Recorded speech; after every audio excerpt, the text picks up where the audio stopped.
Hello. All right. I know you guys are still getting seated, but I think we're going to get started because our time is quickly evaporating. So welcome to growing a server community. We have three pretty large server communities here. We have the Overcast Network, we have the Hypixel guys, and we have the Chapeau network down there in the end. So I think it's going to be a great panel. We're going to take your questions via the two microphones we have, and we're also going to be taking questions on Twitter. So I think we're going to go down the line and introduce our codename. Did you want to say something about last night? Yep, just welcome to our panel, and thank you all for coming out to Minecon if you've come near or far. And hope you guys all had a great time last night. We did, and a bunch of our friends did. Yep, we had this awesome picture from last night with some of our staff. Yes. Saw a lot of people, handed out some T-shirts, and we're actually going to be giving out T-shirts and stuff after this panel, so stick around if you want to talk to us or get some T-shirts.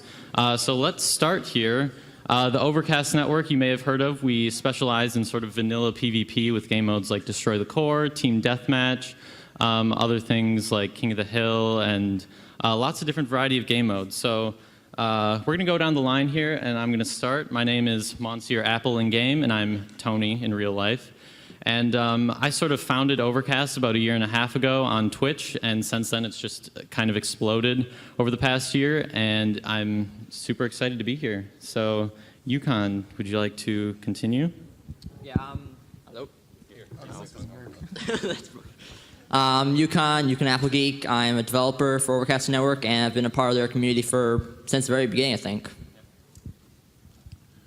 I am Haji. My gamer tag is HajiK. It's really easy to remember. I'm an administrator at Overcast Network. I do stuff like running tournaments and managing our staff. Yep. Hey, I'm codename B from the Hypixel Network. We specialize more in PvP minigames again, but with more of a sort of plugin slant. We use plugins to do special particle effects and spells and stuff, just to make the limitations within Minecraft that little bit more awesome. So we'll go for vanilla texture packs, but use things that people don't normally use within the client to do that.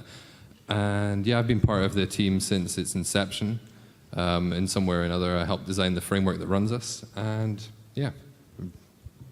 Yeah, and I'm Bruce, or Agent K in game. You might have seen me as Agent Kid. I'm the lead network developer. I do the infrastructure for Hypixel. And yeah, as Codename said, I've been on the team for a long time now, about 6 months. Not since its inception, but for a long time. And we love making mini games and making them really big. And that's my job, is to make the infrastructure that allows it to be really big. And I am, well, I guess it's going to be you up next here. One second. Is that right? My name is Matt Sundberg. I go by High Life TTU. I'm the owner of the Chapeau network. I'm mainly responsible for back-end type stuff, scripting, databases, which are painful, and all that other jazz. And then I will hand it over to my counterpart here, who does the fun things. I'm Laser Tester of the Chapeau network. Oh, come on. Please, PK. That's PK Effect, one of our players, and he likes to fish. And so I code for the Chapeau network and kind of made it what it is from like a technical coding perspective. And High Life and I together design a lot of the modes that we have, and then we have a couple of modes that were designed by third parties, but we're known for MineZ, Wasted, Smash, Crafty Bomber most recently, and the upcoming MineZ with guns and all of that. So anyway, sus. All right, so if you guys want to start lining up, we have two microphones. We have one on the left and one on the right. And we're going to start out with some questions from people here at the panel, and then we are also going to head to Twitter, which is what I wanted to mention next. If you want to tweet us, either at home or if you're here and you want to tweet us, we're looking at the hashtag MCGSC for Minecon Growing Server Communities. So we'll probably take mostly ask questions, but we're also going to take some questions from Twitter.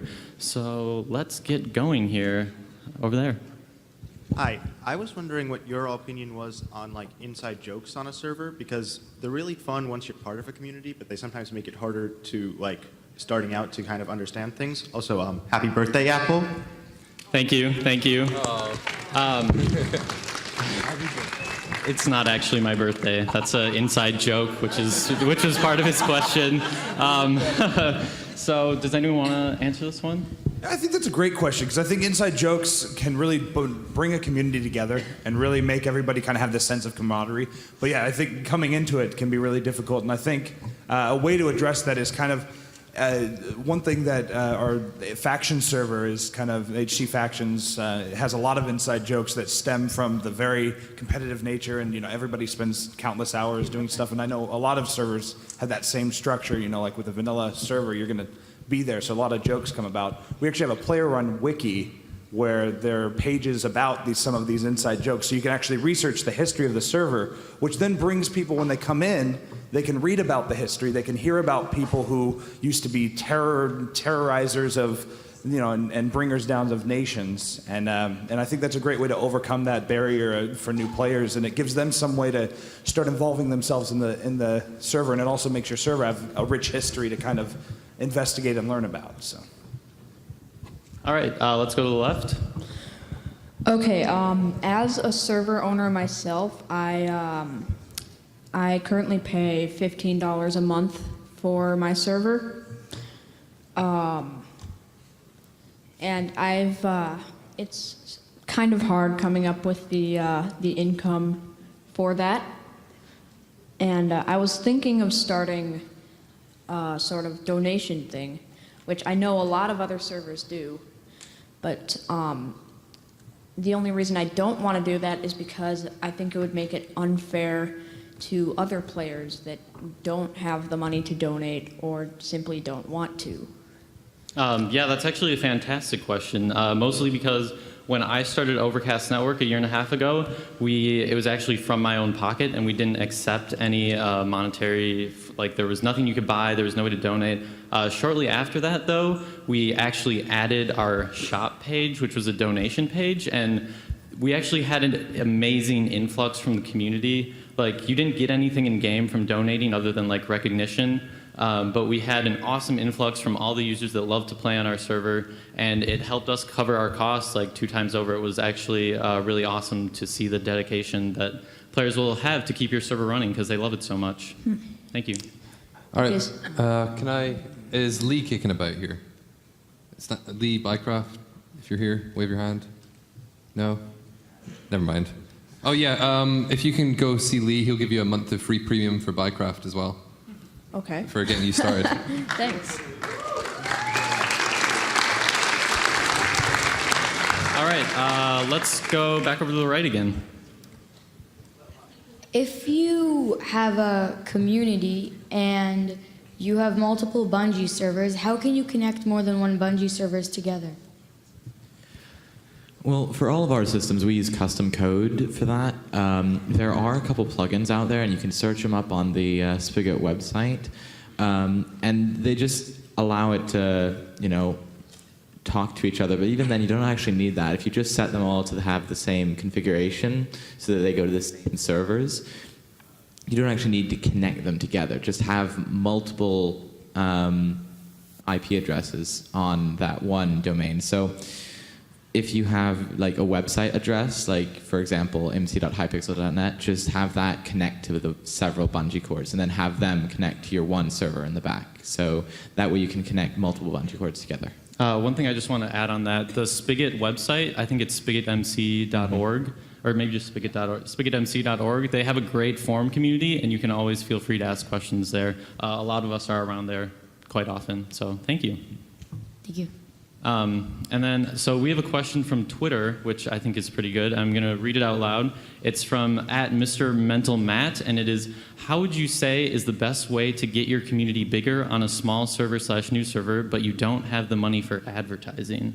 Does anyone want to respond to that? I think the best thing is to just differentiate yourself and focus primarily on your core players. If you go out there and you're trying to think of a great idea, try to find something that's different and don't be just another another faction server, something like that. Try to find an idea that appeals to players, that is something new to them, and then focus on those loyal players that come and join your server. Put your heart into it and work hard, and eventually those players will tell their friends, and those friends will tell their friends, and you will start to grow purely based on that. All right, awesome. Let's go to the left. In your opinion, what do you think takes the most time? Building the structures inside your server, or making your codes for the games in your server?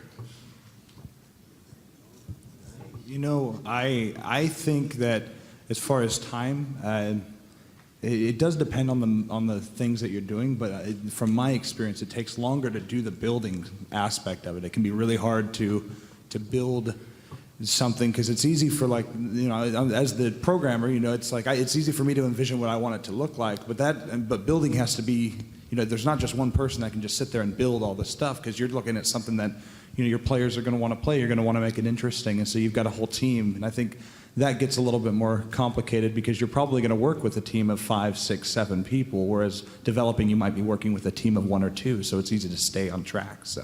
Mm-hmm. And to add on to that a bit more, it really, as he said, does depend on what you're doing. Like if you're making a game that is code-wise fairly simple, like some of our TNT games, that took codename a few hours to make that game, whereas the building took much longer.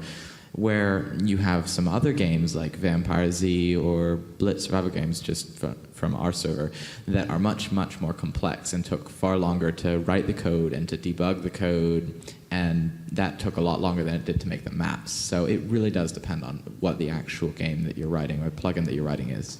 Thank you. Also, to add on that real quick, one thing that's unique with Overcast Network and Project Aries is the community actually makes the maps for the servers. So a lot of the map making is done third party, and the community makes maps for us, and then we add them to the servers. So that helps a lot with the maps, and the coding is more for the developers, and that's most time for developers. Yeah, as Yukon was getting at, getting your community involved to help out, because if they love your server, they will be willing to help out. Let's go over there, right? If you want to start another faction server, what would you recommend to differentiate yourself from the tons of other Don't factions? start one would be my Interesting suggestion. Fish. That There's a would be plugin my on the advice Spigot as well. website made by a very talented developer called Interesting Fish. No, I'm just kidding. It's my plugin. You know, it's funny that you asked that, and just a little anecdote from me is that I started, my first server was a faction server, but it was called Hardcore Factions, and what I did is I played on what would call a death ban server, where whenever you died, you were banned for 5 days. I mean, it made the entire experience just incredibly thrilling. You were shaking after you were in a battle because you knew that if you died, you're not playing until next weekend. But that's what I did. Parents loved it too. Yeah, but that basically I found that and I said, well, what if I bring those two together? And you can do the same things. Look out there and look at all the vast open source plugins out there. If you're not a coder, you can still combine bunches of different plugins to create unique experience without actually having to code anything yourself. All right, left. When you're just starting a Minecraft server, like just out of the box, like what host do you recommend using? If you're just starting, I'd probably recommend using one of the many game service providers because getting your own server from an actual server company is probably way more than you need with that small player base. There are a lot of companies out there, and my only recommendation would be that you are willing to pay a little bit more than the cheaper packages, because with that comes better support and better things, because you'll see companies that have way cheaper prices, but then you're also lacking on support or they're overselling their servers. So I'd say don't be afraid to pay just a little bit more to get your server off the ground. Yeah, I'm gonna just say here as well. We use MC Pro Hosting, who their main objective is to have really good customer support. And if you're needing like help getting set up, I would try them, see how you find them, just for a month or so. And if they work for you, then yeah, they've been really helpful for us. I think we're going to field another Twitter question here. This one is from Taigo ACS 1298, and he asks, I am a server owner and I nearly stopped my server twice because of demotivation. So what do you suggest I do? demotivation is a huge thing because you're dealing with, I mean, as server owners, we're in charge of anywhere from, 5 players' experiences to hundreds of players' experiences. And when they're not having a good experience, then they let us know, don't they? And what I do personally to kind of get over demotivation is I step back and just kind of let the server run itself for a bit, and even if they get mad because of it, but I try not to make decisions when I'm feeling really down and demotivated because then I'm probably going to make the wrong decision, and just kind of reassess and say, hey, why did I make this server? Didn't I make this for fun? So why am I not having fun? And just kind of look at that and then figure out, okay, what can I do to have fun again? And maybe go peruse the Bucket forums and look for a new plugin or something. Just try and do something to break it up and make it fun again. Yeah, great. Right, I believe. How do you guys come up with new ideas for mini games?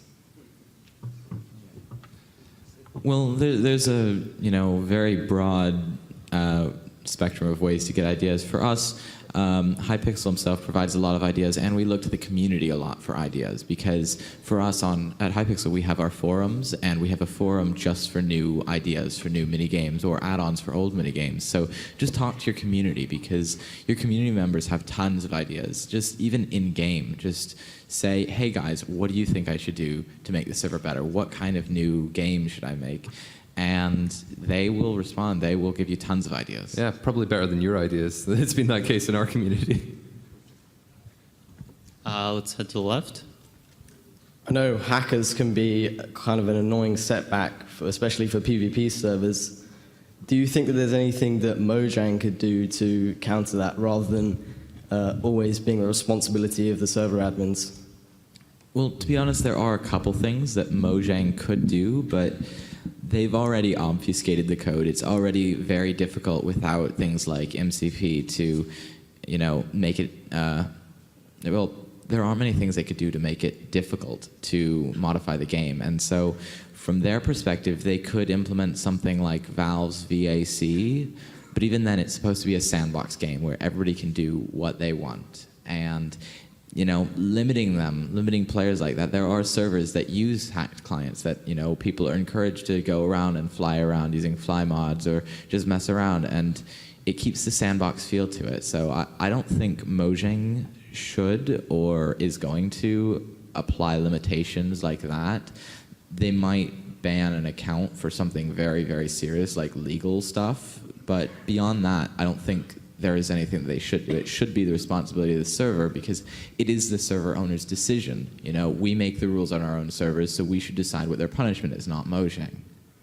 And I think, as AgentK was getting into, I think if they did make anything to limit hacked client capabilities from like a client-side perspective, it would impact modding directly and the ability to mod. And so I think that it's a trade-off that we have all this wonderful content being made by the community who's passionate, and we also have all this content being made by the community who's malicious. And I think as server owners, what we can do is we can really work on trying to dial in anti-cheat things, and we can even, I don't know of any like major collaboration that's been taking place on trying to improve those things. I know always No Cheat Plus is working their tails off, but I'd like to do a little bit more in that with trying to improve all of those kind of anti-cheat things, and that'd be awesome. Yeah, we also have a very strong moderative community in our server. A lot of our community members apply for a position on our server, either helper or moderator.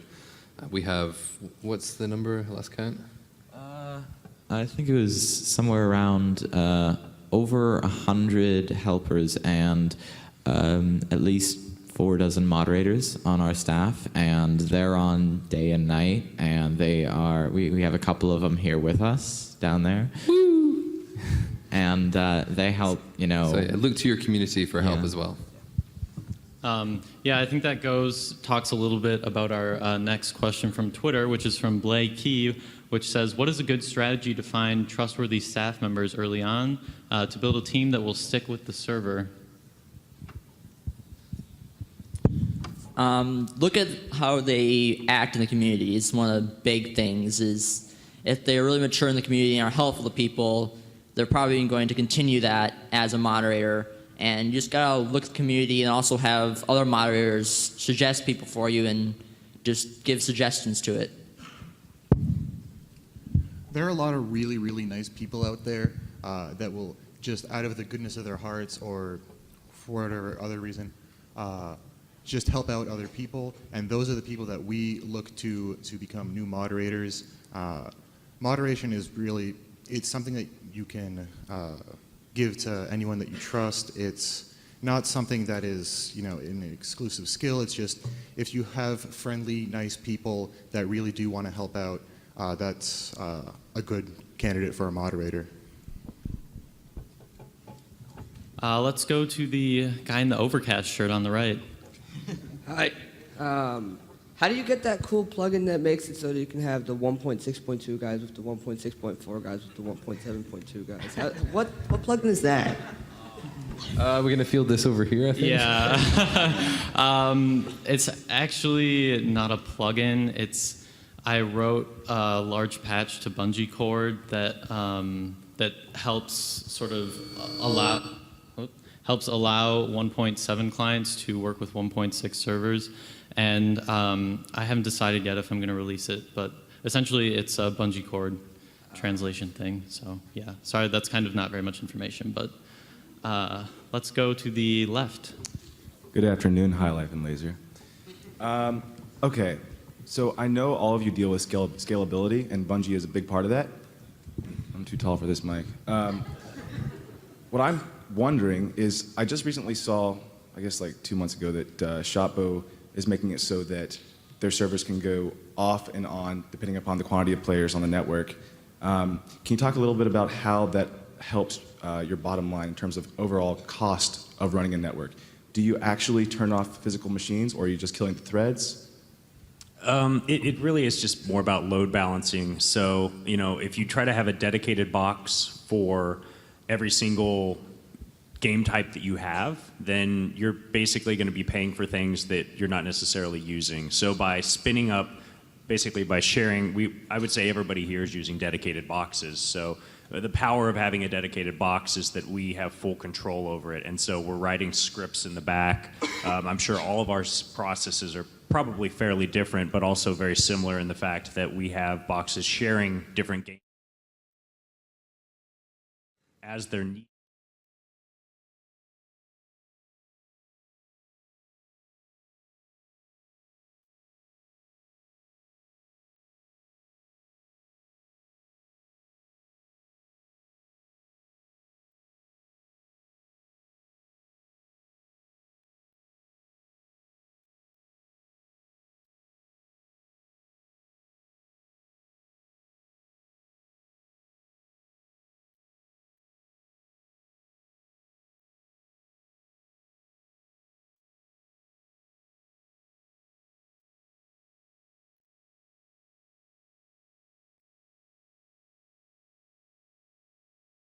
Minecraft for players to play. And I was wondering, is there any way that I could get one of you to even take a look, or I don't know, is there any way I can actually contact a server and have them look at the work we've done? You can tweet it to my Twitter, and I reply to every tweet if it's a question or something.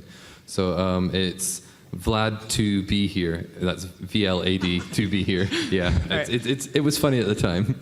And I guarantee that I'll take a look at that if you like, or if anyone else wants to volunteer. Yeah, you can pop on we've got a Chapeau subreddit, reddit.r/r Chapeau. You can just shoot it over in a PM on there or on our forums. We're happy to always take a look. And if you're just looking for a little bit of feedback, or if you're looking to you need somebody to host it or something. We've got a few that we host that are made by other people, and we're happy to talk with you about it and even if you just want me to be like, no, this is terrible, fix that. I love doing that. I bet you do. One thing I would add to that is just in a general aspect, most all of our servers have either a subreddit or a forum, and I think we all have Twitters and stuff. So if you reach out to us, we're likely to respond. And if you don't hear back to us, it's probably because our servers are on fire or they're crashing or something. But if you don't hear back from us, look to our communities. I'm sure all of our communities are very receptive to trying things out and giving feedback to other server owners. So, yep. Thank you. Yeah. Left. how do you deal with negative comments on the server forums? Well, it really depends on, I'd say, the type of negative comments. I mean, there's always negative feedback, like, criticism, for example, of something saying, hey, I don't like this, can you change this? And, for that, we always try and listen to it and, judge how much of that kind of feedback we're getting from players. If everybody is complaining, hey, we don't like this, then we'll likely change it or entirely scrap systems. We've actually gone and written games and said, players, how do you like this? And they said they didn't like it, so we just scrapped the game and rewrote it completely. And we try to always accept criticism like that, but then there's negative, like, I hate this server sucks. And for those players, you're always going to have players like that. And if they're just saying that to you, then really just accept that everybody, like all the servers, we all receive negative criticism like that. We all receive a lot of it. And even if you have a really supportive player base, you're always going to have some people that just say, yeah, this server sucks. And a lot of the time, they don't mean it. They're just trolls, and so you should ignore them. For us, we mute them. We have a muting system. Our moderation staff helps a lot with that.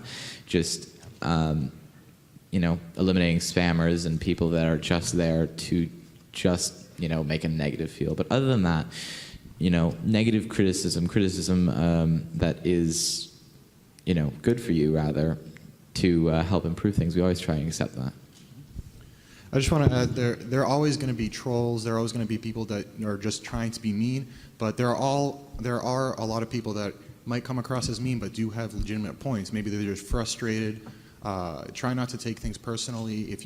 If someone is complaining about something, that means that there is a way to improve your community. So really think on that feedback and try to ignore it if it's not the nicest thing. Let's go to the right. Hi, this is addressed to the Chapeau guys. I was wondering, what's the hardest part about maintaining/managing the Mindsy community? I think Mindsy is very unique, and I'll be brief here because I want us all to be able to talk in a more general sense. But for Mindsy, it's been around for over a year and a half now, and so you've got a community that's been entrenched for a long time, are very change averse. Also, they have that nostalgia of when they got back on it in June of 2012, and they're like, oh, I want that feeling back. And so it's a challenge of trying to release new things that keep them happy, but in the same sense realizing it's an old game, and old games, it takes a lot of time to breathe life into an old game. So you have to be very, very creative. And thanks for the question. No problem. Thank you. Let's go to the left. No, let's not. I'm not allowed to ask my question. This is mainly for Chapeau guys, but everybody that runs large networks. How do you deal with denial of service attacks? And you expanded a little bit on the trolling. How do you deal with trolls and denial of service? Denial of service, there's a variety of ways to deal with that. You can do, from the more technical perspective, you can do packet scrubbing. You can have just front-end hardware dedicated to denial of service attacks. And then there's other strategies like null routing IPs, just, to try and alleviate the strain on the actual boxes. And beyond that, that can only do so much. And all of us have gotten hit by, massive denial of service attacks. And Most for those players have too. Yeah, and for those, you just have to batten down the hatches and, just go and deal with it, really. It's going to cause lag, it's going to cause downtime, but the DDoSer will get bored and they'll move on eventually. And for trolls... Yeah, I mean, as far as denial of service, just kind of sticking on that, we host our services through Staminus Networks. They've got a really good denial of service protection, and they have Intrepid is their Minecraft server arm. And so, I mean, if that is an issue that you're struggling with, it's serious enough that you want to address it, you can always look into hosting your server with Intrepid, and that kind of, it doesn't negate it entirely. But trolls, I think we go back to the same feedback. If it's negative, you can judge whether it's malicious or whether it's constructive and go from there. If it's constructive, reflect on it. If it's negative and just malicious, then just delete it, mute them, and move on. Thank you. Yeah, to the right. Hey guys, in general, from a technical perspective, for a small server, what would you suggest are some of the best ways to keep memory usage down? Because that's the problem I seem to be having the most right now. For one, I would recommend you run Spigot as opposed to Bucket if you're running plugins. They've got a booth downstairs and stuff. You should check it out if you haven't. But they've made a lot of improvements, and we all, I think, use Spigot. Yeah, yeah. Yeah, and for us personally, we use all custom code pretty much, and we optimize greatly. And as Codename said, Spigot is great on memory usage, and they have a lot of configuration options regarding what things you want to load, what things you don't want to load, and that helps with memory consumption a lot. Like our main lobby that holds 400 players, we use only a couple gigabytes of RAM, really. And that's just after a lot of optimization on our part and fine-tuning of Spigot's configs. And just to jump in very specifically on that, if you are a small server and you're seeing a lot of memory usage, that typically comes from entities. So you're looking at mobs and animals as your big two things there. So get a plugin on there that will tell you how many entities you have, and you'll probably be pretty surprised. And with Spigot, you can go in there and fine-tune those. So start lowering those limits. As long as you're not too aggressive, your players normally won't notice a huge difference, and it'll help greatly. Thank you, guys. Yeah, thank you. I think we're going to head to Twitter again. This question is from MikeyX3000, and they asked, how important is it for you that games should be fair for every player, even if one is a donator and another isn't? Anyone want to field this? I think that's vital for player experience, because nobody wants to play against a player who just showed up that day and because they had $5 in their pocket is going to be able to kill the other person with 2 strikes of their sword instead of 3. And so it's definitely a huge balance, and that kind of goes back to the very beginning about the covering server costs. I think there are places that are really aggressive about that, like trying to get money from players, and I think it's important to really assess your priorities when dealing with money, because that's a real thing you've got to deal with if you're trying to grow your server, and just make sure that my perspective on it is just always make sure you're coming from a good place if you add something for purchase, and just like think, okay, well, is this to make sure that we're running, or is this to just try and squeeze wallets? Because that's not, your players will figure it out pretty quickly. So anyway. Yeah, I mean, what we do is we tend to, rather than giving them an advantage, we give them some cool stuff. So like maybe some enchanted armor if it was a blitz game, some better starting kits, maybe some snowballs, just something fun to make the game a bit more interesting for a donator, but without making them extremely overpowered. And for our VIP rank, for example, a lot of what we give is cosmetic stuff, and it's things like green name in chat, the ability to shoot a firework in the lobby, the ability to join servers that are full that don't necessarily impact the actual gameplay, and in the long run, they get more coins, but right there and then, it's just 2 people against each other, and they're fairly balanced. And that's, our biggest, consumable, or not even consumable, because it's a lifetime purchase.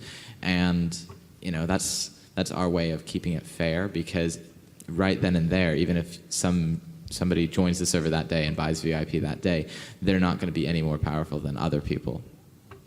Were we on the left next, I think? Yep. I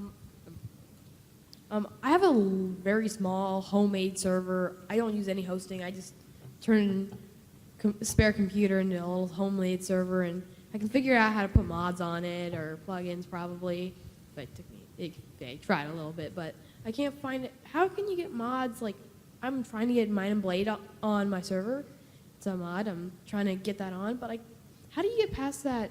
You have to have the client and server have the mod. How can you get past those? Is there any bypasses or anything?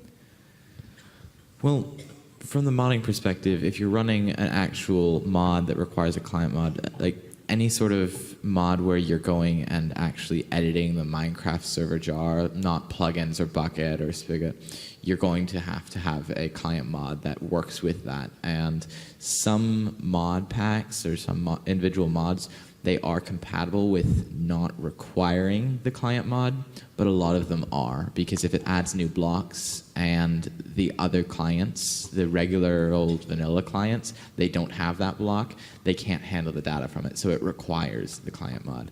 And to get around that, there isn't really too much of a way to get around that issue, actually. That's one of the things that the modding API is going to help a lot with when it finally comes out. And yeah. And especially with Sarge now on the team, that dude is awesome. So I'm excited for him and Grum to be working on that modding API. I think we are all extremely excited for you and for us with the modding API, because being able to control the client GUI and do all this stuff from an official like Mojang standpoint is going to be awesome for both you and us. So once that modding API, it's going to be awesome. So let's go to the right. I run a small survival server, and I've been using Bucket, but sounds like I might go to Spigot now. And I try and keep it as vanilla-like as I can, but I also want to see if I can get a back-end plugin where I can track what people are doing. So if someone like griefed a building, I can find out who did it and take the appropriate actions. Is there maybe a plugin that you can recommend? I think that I would just recommend you check out the Bucket forums, because there's a huge variety of logging plugins. I know LogBlock's one of them. There's just a ton of plugins that you can find on the Bucket forums, or I think it's plugins.bucket.org, and those actually, they all work with Spigot, so yep. Yeah, you'll need a database setup for that kind of level of volume of data, but you can either set that up on like one of your spare computers if you have one, or there's very affordable options out there, so. Yeah. I host on Pro Hosting, Minecraft Pro Hosting, so I think they have a MySQL with it. So. Yep. So you're sorted. Come with it. You just have to look on their forums, or not their forums, but their support website. It has instructions on how to set up stuff with MySQL right there. Okay. To the left. When dealing with donations, is it better to use monthly or like unlimited days? And if it's monthly, what would be a good price for an unlimited one? I can go for this. I think really it depends on how much you have to offer with each of your individual ranks is how you get a price point set, because if you're offering like $30 for like a star or something, you know, obviously that's not going to have value. But if you have a lot of offers for a package, you can sort of base your price point on how much you are going to give the user in return. Did that fully answer it? All right, let's go to the right. Hi, I've been coding since '81. I've been in the professional software industry for 25. I've been doing games for 12 professionally. I think this is an amazing meta community here. I've never seen so many young entrepreneurs, coders, designers, etc. I'm mostly interested in what is your outlook on this community. Where is this going? I actually got into it. I've been a developer for a few years, and I actually got into it because I kind of started losing my steam working for the man, and just kind of like, I need something to reignite that passion that got me into coding in the first place. And so I was like, oh, Minecraft, that's cool, and started writing mods for it, and I've been just blown away because I only showed up on the scene like a year and a half ago, and it was just, I mean, it's just. I'm astounded by it, and I can't wait to see what this shapes in the future. With, I mean, so many young minds just gaining the managerial skills, the organization, the planning, the debugging, the testing. It's amazing. All right, we are actually unfortunately out of time, but we'd love for you to stick around. We're going to be here for about an hour or so if you want to come ask us questions that you didn't get to ask during the panel. We have free T-shirts. I know Hypixel has some free stuff. So come on up, ask us questions. Thank you for coming. We got to go out. Out. We got Minecraft next. Oh, we're going outside. We got to get out of here. Head us outside. We'll so yeah, head outside. We love you all. Thank you for coming. Thank you so much. Thank you for coming. Thank you so much. Thank you for coming.